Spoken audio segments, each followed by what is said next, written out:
Estamos conversando con Leonor Filardo. Ella es economista y miembro de CEDICE en Venezuela. Luego de 200 años de historia independiente en muchos países latinoamericanos, ¿qué ha salido bien y qué ha salido mal? Bueno, que los países latinoamericanos todavía no terminan de comprender qué es lo que significa la libertad.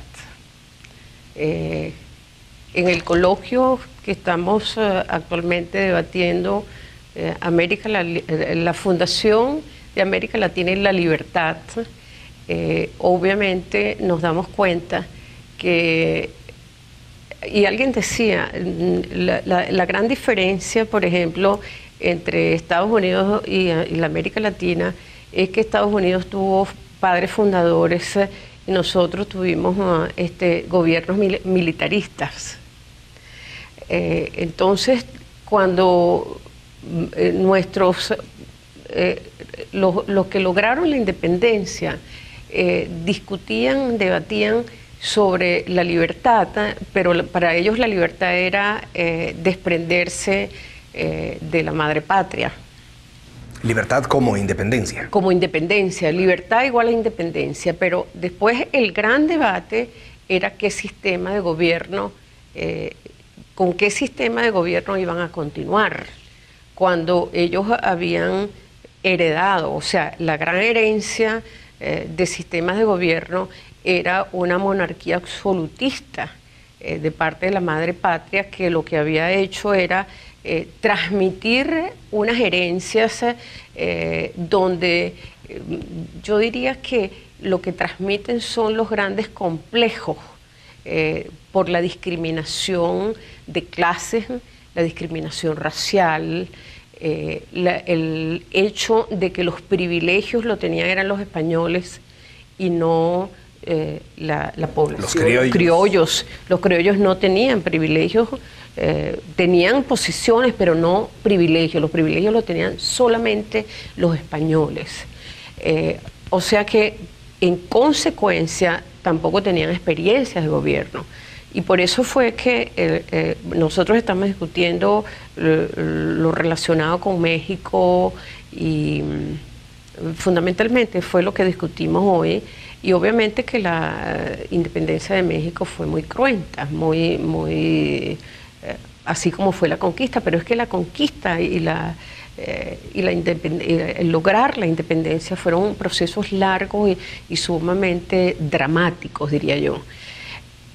Claro, entonces los que lograron la independencia, en ese momento se había sucedido la revolución en Estados Unidos, la Revolución Francesa, en la misma España se estaba produciendo un movimiento liberal para cambiar las constituciones y cambiar su relación y su orientación política. Ya estaba la Constitución de Cádiz, estaba la invasión napoleónica. Exactamente. Entonces, claro, ellos estaban tratando de evitar perder las colonias, porque al fin y al cabo las colonias eran los que les había permitido a ellos, importar todo el oro, la plata, todo el comercio que habían establecido. Y de hecho, los debates entre los diferentes países que firman la Santa Alianza era precisamente para ver cómo se distribuían las distintas zonas y al mismo tiempo el comercio. O sea que el interés fundamental era el comercio para ellos, ¿no? Pero volvamos a los sistemas de gobierno.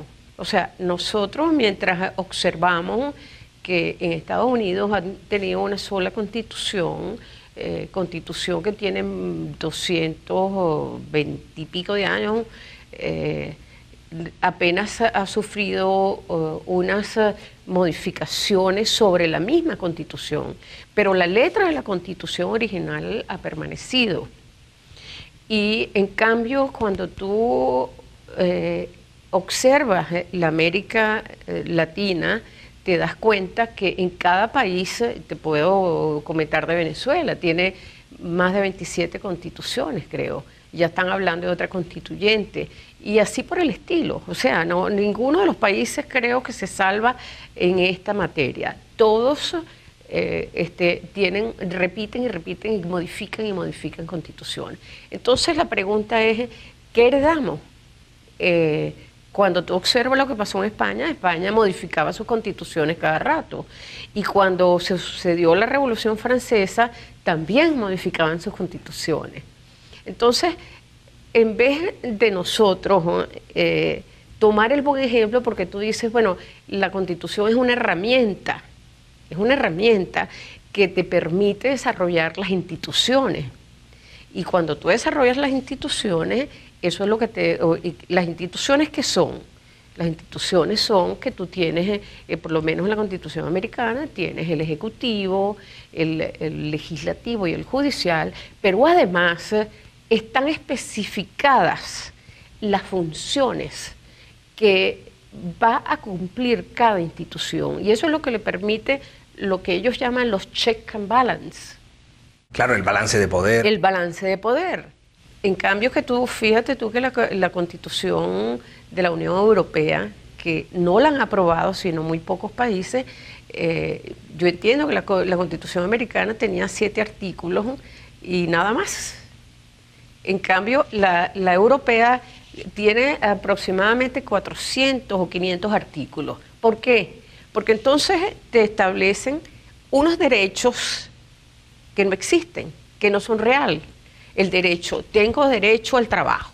¿Qué es el derecho al trabajo? O el derecho a la educación. O el derecho a... todos esos derechos que estás obligando, o sea, el derecho a la vivienda, el derecho a la seguridad social. O sea, tú le estás ofreciendo como gobierno una serie de derechos que no cumples. Que son privilegios. Claro, que son privilegios, porque cuando tú le dices tienes derecho al trabajo, ¿qué le estás diciendo? Que tú vas a obligar a una empresa a que te dé trabajo, no importa qué. O cuando salen todas estas leyes en Venezuela, por ejemplo, inamovilidad laboral. ¿A qué conduce la inamovilidad laboral? A que no te van a dar empleo. No te van a dar empleo. ¿A qué conduce, por ejemplo, el derecho a la salud? O el derecho a la familia. El derecho a que el Estado te protege la familia. Y tú oyes a los líderes decir, porque los niños de la calle, voy a acabar con los niños de la calle, como que si los niños fueran del Estado. Entonces, tú tienes que ir transmitiendo la responsabilidad individual de que si tú vas a tener un niño es una responsabilidad. Si tú vas a tener un niño es porque tú quieres formar una familia y tienes la responsabilidad y el amor de una familia para crear los hijos que dignamente puedes crear. O la salud, fíjate tú, o sea, en todos nuestros países le das el derecho a la salud, pero los hospitales no funcionan, no tienen materiales, es algo verdaderamente dramático. El derecho a la vivienda. O sea, y tú oyes a los líderes, ¿por qué este año construimos no sé cuántos miles de viviendas? Pero yo creo que no hay ningún país latinoamericano que no tenga lo que llamamos en Venezuela los ranchos o las favelas en Brasil. En todas partes tienen un nombre. ¿Pero qué es? Son viviendas que hacen las mismas personas, que te invaden los terrenos, que además los terrenos son públicos, porque nosotros heredamos el derecho el estado patrimonial. O sea, la gran herencia de la madre patria es que el suelo y el subsuelo son propiedad del Estado. Son propiedad del Estado. Entonces el Estado es propietario de todo. Y te dice, tienes derecho a la vivienda, pero suponte tú que te dan una vivienda, pero no te dan los títulos.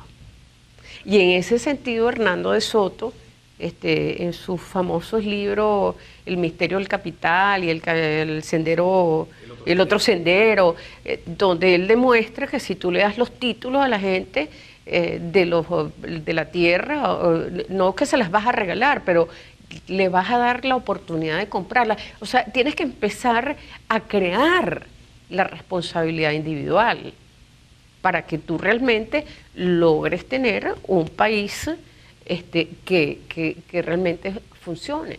Pues muchas gracias por dejarnos con esta idea de la responsabilidad individual, que es muy valiosa, y a ustedes también muchas gracias por su atención. Muchas gracias a ti.